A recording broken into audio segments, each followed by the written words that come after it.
भाई तुम्हारे क्या कर्तव्य है, क्या कर्तव्य है, तो इसका जो है उत्तर यही है कि शास्त्रों को पढ़ करके अथवा गुरुओं के पास जाकर के, महापुरुषों के पास जाकर के हम ये जान सकते हैं कि हमें क्या करना चाहिए और क्या नहीं करना चाहिए। लेकिन देखिए, जब बहुत ज्यादा किसी में आसुरी संपत्ति बढ़ जाती है, बहुत ज्यादा कोई यदि मोहित अवस्था में चला जाता है, तो फिर वो गुरुओं की बात, आचार्यों की बात भी नहीं सुनता है ना, वो उनकी अवहेलना कर देता है, उनका मजाक उड़ाने लगता है। तो स्वामी जी कहते हैं ऐसे मनुष्य जो आसुरी संपत्ति को बनाए रखते हैं वो तो नारकीय और नीचे की योनियों में ही जाते हैं। ऐसी योनि जो पशु पक्षियों से भी गैर गुजरी योनियां होती हैं, फिर भगवान उनको ऐसी योनियों में भेज देते हैं, है ना। इसमें भगवान कह रहे हैं कि वो ऐसा सोचते हैं कि ये जो संसार है अपने आप ही पैदा हो गया, इसको कोई बनाने वाला नहीं है ना, तो ये तो भगवान कुछ है नहीं। देखिए, आस्तिक जो मनुष्य होता है उसकी तो भगवान में श्रद्धा होती है, गुरुओं पर, शास्त्रों पर उसकी श्रद्धा होती है। और जो नास्तिक मनुष्य होता है उसको आप कहें कि भाई आज गीता का क्लास है, तू आ जाना, तो क्या वो आसानी से आएगा? नहीं आएगा। कई बार आप उसको फोर्स करेंगे, कई बार उसको फोन करेंगे, और या तो कई बार उसको जो है किसी ना किसी रूप से ये लालच देंगे कि भाई तू आएगा तो देख मैं तेरे साथ गए ताश खेलूंगा या फिर तेरे साथ कहीं घूमने चलूंगा, ऐसे कुछ ना कुछ उसको जो है लालच देंगे तब वो आएगा। या फिर उसके ऊपर भगवान ही कृपा कर दें या संत कृपा कर दे तो ही वो आ सकता है, वरना तो वो भगवान से जुड़ने वाला है नहीं। तो ऐसी उनकी सोच हो जाती है, वो नास्तिक होते चले जाते हैं। और ऐसे मनुष्य को भगवान फिर जो है आसुरी योनि यानी कि नीचे की योनियों में फिर वो भेज देते हैं। चलिए आगे बढ़ते हैं, 18वां श्लोक लेते हैं अब हम, है ना। इसमें 18वां श्लोक पढ़ें। अहंकार बलम दर्पम कामम क्रोधम च संशिता मामात्म परदेहेषु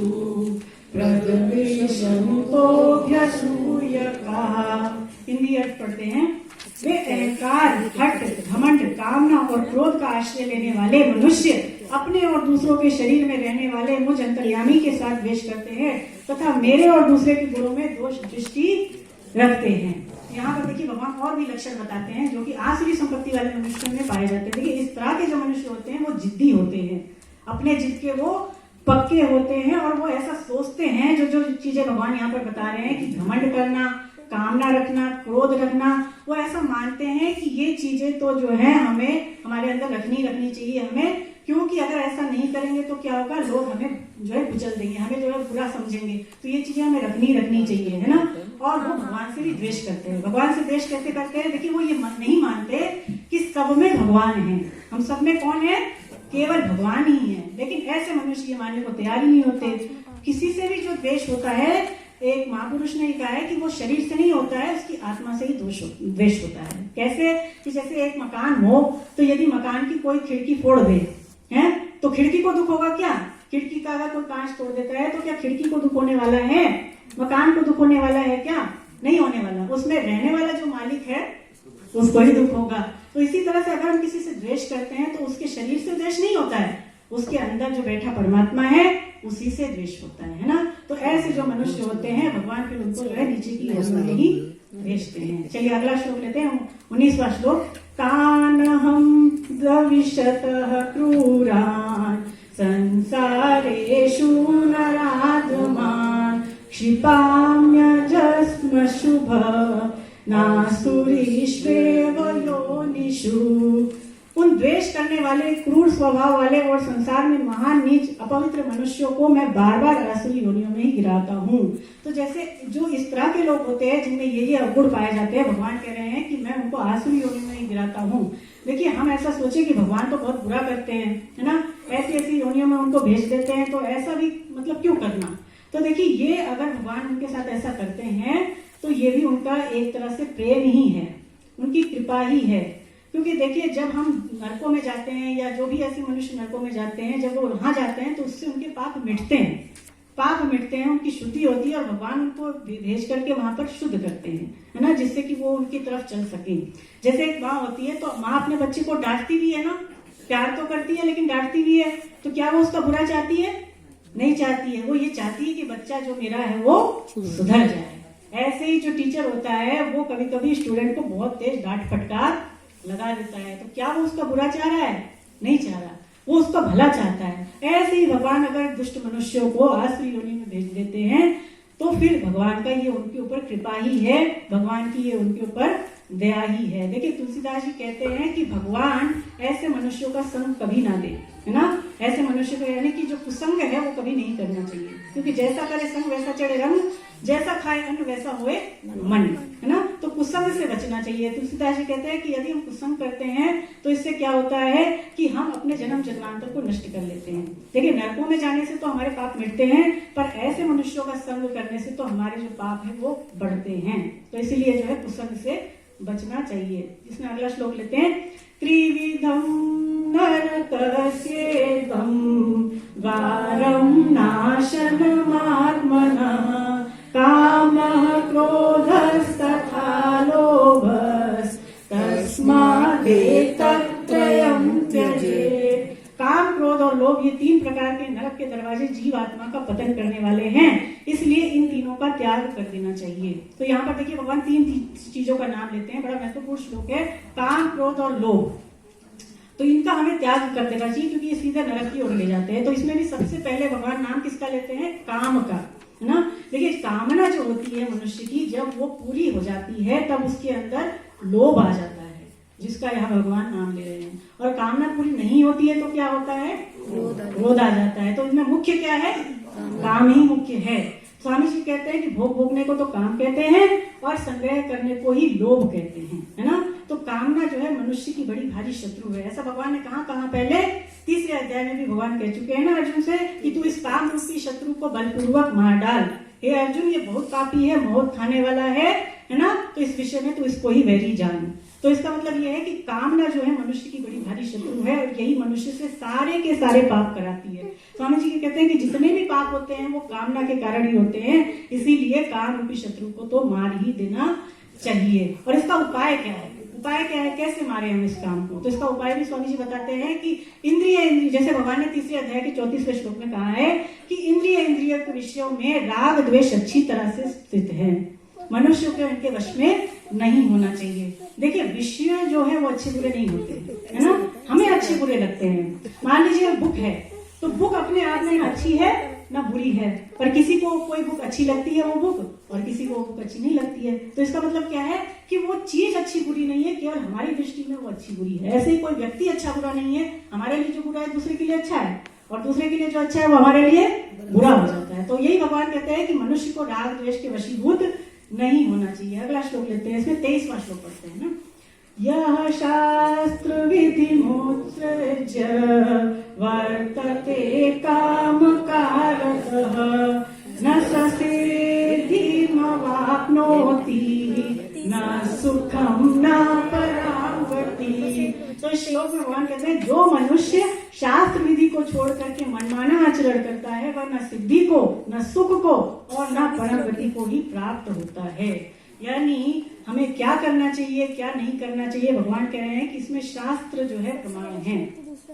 देखिए मनुष्य को पता नहीं रहता कि वो क्या करे और क्या ना करे, तो भगवान यहाँ पर उसका उपाय बताते हैं कि जो अगर मनुष्य अपने मनमाने ढंग से आचरण करता है, यानी अपने मनमाने ढंग से वो यज्ञ दान तप जैसे भी यदि कर्म करता है, इसके अलावा जो है स्वामी जी कहते हैं कि यदि कोई बाहरी रूप से तो बहुत ज्यादा वो साधु बने बैठा हुआ है। हम जैसे देखते हैं कि कई संत ऐसे होते हैं जो बाहर से तो भगवा चोला पहने होते हैं पर भीतर उनके ना जाने क्या चल रहा होता है ना। तो ऐसे जो मनुष्य है कि बाहरी जो आचरण है उसको तो महत्व बहुत ज्यादा दे रहे हैं, पर भीतर उनके झूठ कपट बेईमानी जैसी चीजें भरी हुई हैं। तो ऐसे जो आचरण है वो उनको न तो सुख मिलता है ऐसे आचरण करने वाले को, और भगवान कह रहे हैं ना उनको परम गति ही मिलती है ना। जैसे कभी कभी क्या होता है कि कोई जब व्यक्ति बीमार हो जाता है तो उसको डॉक्टर कई चीजों का परहेज बता देता है कि आप ये मत खाओ, ये मत खाओ, ये मत खाओ। तो वो व्यक्ति क्या करता है? फिर वो दवाइयों पर ही जीता है, जो चीजें उसको पसंद है वो खा ही नहीं सकता है। लेकिन कभी कभी उसका मन कर जाता है तो वो क्या करता है कि उन चीजों को आसक्ति के कारण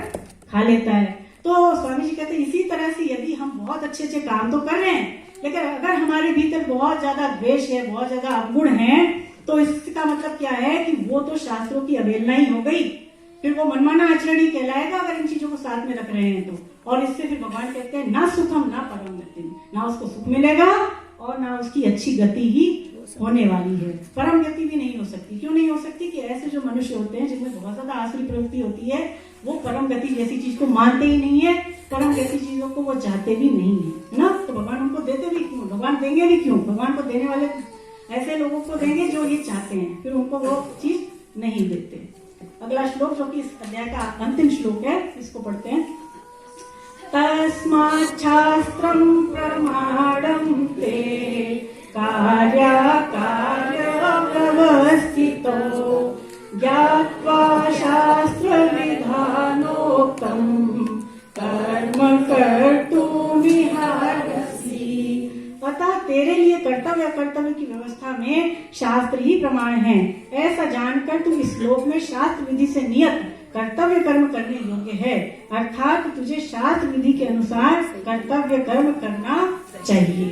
तो यहाँ पर भगवान उपाय बताते हैं कि हमें क्या करना चाहिए और क्या नहीं करना चाहिए। इस विषय में हम शास्त्रों को आगे रखें। शास्त्रों में जो कर्मों को करने का विधान है, उन कर्मों को तो हमें करना चाहिए, और जिन कर्मों को करने का निषेध बताया है, उन कर्मों को हमें नहीं करना चाहिए। देखिए, अर्जुन शुरू में जो है पहले ही अध्याय में ये सोचते हैं कि युद्ध करने से तो मुझे पाप ही लगेगा। हे कृष्ण, युद्ध करने में मैं अपना हित नहीं देखता, इनको मारने से तो मुझे नरकों की प्राप्ति होगी। तो भगवान वहां पर क्या कहते हैं? भगवान उसका उत्तर देते हैं ना, फिर दूसरे अध्याय में कहते हैं महाभाग्यशाली है ऐसे वो क्षत्रिय जिनको ऐसा युद्ध प्राप्त हुआ है। तुझे जो है युद्ध करने से पाप नहीं लगेगा। तो यदि युद्ध में ये चीजें साथ में रखेगा, क्या क्या, राग द्वेष ममता आसक्ति जैसी चीजें अगर युद्ध में साथ रखेगा तो इसी से तुझे पाप लगेगा। वरना युद्ध करना तो क्षत्रिय के लिए कर्तव्य है। कर्तव्य कर्म करने से कभी भी किसी को पाप नहीं लगता। एक सिपाही होता है, बॉर्डर पे गोलियां चलाता है, तो बताइए क्या उसको पाप लगता है? नहीं लगता। क्यों नहीं लगता? वो अपना कर्तव्य निभा रहा है। किसके प्रति? देश के प्रति। तो यही भगवान कह रहे हैं कि कर्तव्य कर्म करने से तो पाप नहीं लगेगा। कर्म की प्रधानता नहीं है, प्रधानता भाव की है ना। भगवान कह रहे हैं कि शास्त्र विधि के अनुसार तेरा कर्तव्य कर्म होना चाहिए। स्वामी जी इसमें एक शंका उठाते हैं कि मान लीजिए कोई ये कहे कि भाई मैंने तो शास्त्र पढ़े ही नहीं, मैंने शास्त्र नहीं पढ़े, तो मुझे अपने कर्तव्य का ज्ञान कैसे होगा? कोई अनपढ़ है, वो शास्त्र कैसे पढ़ेगा, तो उसको अपने कर्तव्य का ज्ञान कैसे होगा? तो स्वामी जी इसमें समाधान देते हैं कि जिसका उद्देश्य अपने कल्याण का होगा, जिसका उद्देश्य अपने कल्याण का होगा, उसको अपने कर्तव्य का ज्ञान होगा ही होगा। और अगर किसी का उद्देश्य ही नहीं है कुछ भी, तो वो चाहे शास्त्र पढ़ भी ले, उसको अपने कर्तव्य का ज्ञान नहीं होगा, बल्कि उसमें तो अज्ञानता ही आएगी कि मैंने तो बहुत शास्त्र पढ़ लिए, है ना। तो उद्देश्य बनाना महत्वपूर्ण है। यदि उद्देश्य कल्याण का होगा तो निश्चित रूप से हमें पता रहेगा कि हमें क्या करना चाहिए और क्या नहीं करना चाहिए। देखिए, समय बहुत थोड़ा है, समय निकल रहा है ना। क्षण भंगुर जीवन की कलिका, कल प्रात को जाने खिली न खिली, भजले हरि नाम हरि रसना, फिर अंत समय में हिली न। तो बहुत थोड़ा सा समय है हमारे पास, है ना। तो हम इसमें क्या करें? जितना हो सके भगवान से जुड़े और भगवान का भजन करें, है ना। जैसे गोपियां थी, गोपियां का एक उदाहरण, तो गोपियों के पास क्या था? देखिए, गोपियों के पास कुछ नहीं था भगवान को देने के लिए सिवाय प्रेम के, है ना। और भगवान प्रेम के कारण उनकी हर बात मानते थे। उनके आगे पीछे जो शेष की सेज पे सोए के जो हरि नींद में सृष्टि को भार उठावे, जिन हरि के पद पंकज सेवक मात महालक्ष्मी हर्षावे, जोगी जतिन को जो धर लब सो लाभ अहिर की छोरियां पावे, थोड़ी सी छाछ दिखाए के नाच नचावे, तो नाच नचावे। प्रेम के वशीभूत हो जाते हैं भगवान। तो हम सब उनसे प्रेम करें, सब गति हमारी हो जाएगी। हरे कृष्ण, हरे कृष्ण। अगला सेशन स्वामी संतोष जी और योगी शर्मा सर।